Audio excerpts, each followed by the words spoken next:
এই মাদ্রাসাকে পুনর্জীবিত করার জন্য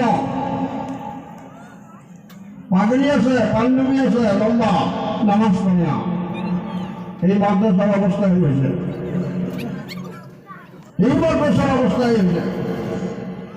এই জন্য এই মাদ্রাসাকে জিন্দা করা, যে সমস্ত বুজুর্গ এই মাদ্রাসার ছুটি কেটে দিচ্ছে, ওনাদের কি আশা ছিল জামা মারা যাব, এই মাদ্রাসাগুলো চলবে সব আল্লাহ আজাদ থেকে আমরা বাঁচে থাকবো।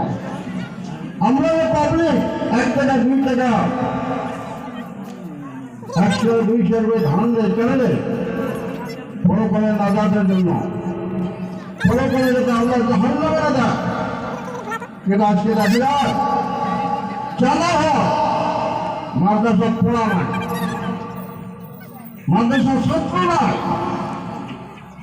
মানে আপনাদের কাছে অনুরোধ করলাম, আমরা সিনিয়র মানুষ হিসেবে, সিনিয়র আলেম হিসেবে, মুরব্বী হিসেবে এই জায়গা পার্শ্ববর্তী মাদ্রাসা দারুল মেহরবানি আছে, পার্শ্ববর্তী মেহরবানি ফরকানি আছে,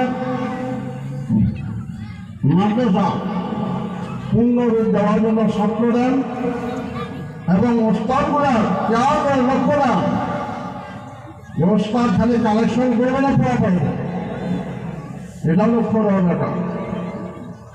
আমরা ছাত্র দেওয়ার জন্য রাজ দিয়েছি, ছাত্র যেন মাদ্রাসার পূর্ণ পর্যায়ে উন্নতি আমলগুলো হয়। কথাটা অনেকের ভালো লাগবে, অনেকগুলো বেয়া লাগবে। টিচার মিটার আসলে মানুষ ঠিক হয় না, টিচার মিটার আসলে মানুষ ঠিক হয় না। কেন মাদ্রাসা অবস্থায় লোক মাদ্রাসা কেন বানিয়েছে? ছেড়ে মাদ্রাসা কেন আছে? ছেড়ে নাই আসার ছিল, এটা পাবলিকে কর, এমন শিক্ষক করব, এমন কমিটি করব, বেশ টাকা কেন আলোচনা করতে